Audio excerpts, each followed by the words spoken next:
Hello, everybody. I'm Dr. Melanie Somerville. I'm the Chief Clinical Officer at J. Flowers Health Institute, and today we're talking about mindfulness. This is something we're going to be doing weekly.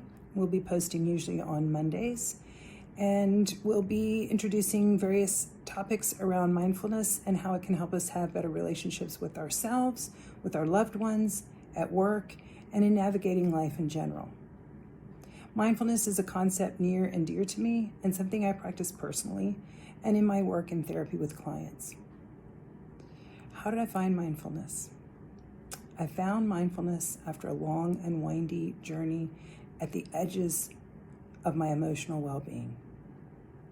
In 1990, I was living in Massachusetts with my husband, who was a medical resident at UMass Medical Center. We had a 3-year-old daughter and a baby on the way.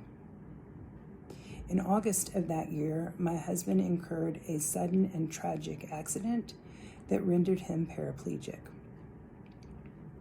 Obviously, this event changed the course of our lives.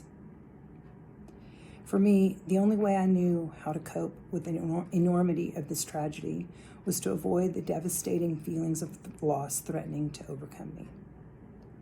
I had a toddler to care for, an infant on the way, and a husband in the hospital whose professional career was yet uncertain.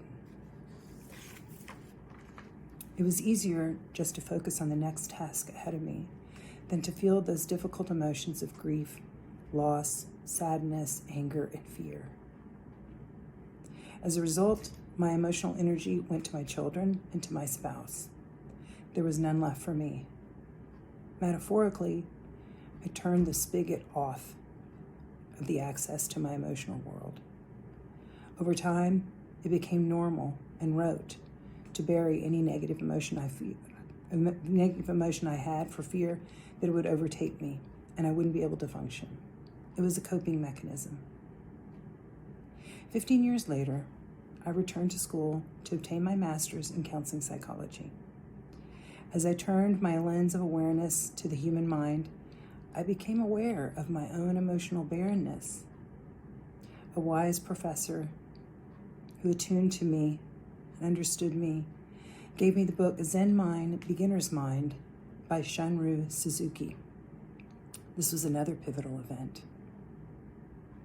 The book introduced the notion of mindfulness as a way to know oneself and the inner workings of one's mind better.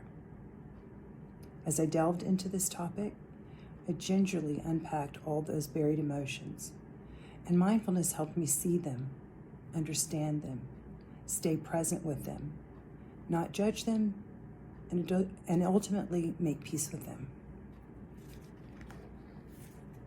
I began to cultivate a mindfulness meditation practice, along with an ever-present attitude of curiosity and acceptance of my emotional state.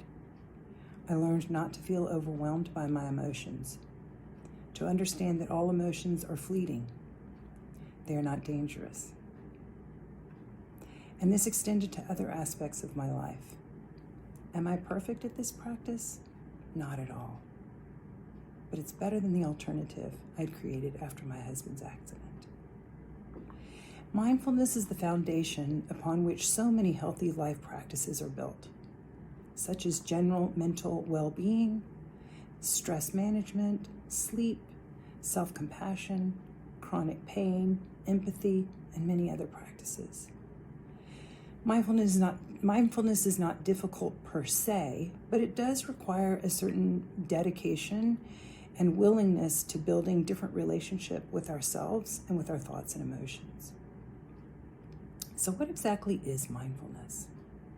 Practitioners over the years have crafted their own versions, and in later episodes, we'll address some of the variations and understanding of the practice of mindfulness. For today, I'll say that mindfulness is a way of paying attention on purpose to the present moment with an attitude of curiosity and non-judgment. So let's unpack that a little bit. Paying attention on purpose. So much of our mental life is spent on autopilot. And we need this autopilot. What would it be like if I had to consciously think about how to drive a car every time I wanted to go somewhere, or how to cook every time I wanted to cook? We spend much of our lives doing things that are muscle memory because we do them every day, we do them multiple times a day. We also have automatic thoughts about ourselves and the world. Some of mine are, I'm not working, trying, or exercising enough. My partner doesn't listen to what I say. Am I enough? That cashier is an awful person because she was rude to me. Note, many of our automatic thoughts are negative. I'm curious about what some of your automatic thoughts are. Paying attention on purpose is the first step to observing and beginning to mentally catalog our automatic thoughts. And we do this in real time. We make space for ourselves. We don't try to talk ourselves out of the thoughts and feelings we have. We're compassionate toward our thoughts. In the coming episodes, I'll talk more about how to cultivate mindfulness and what that looks like.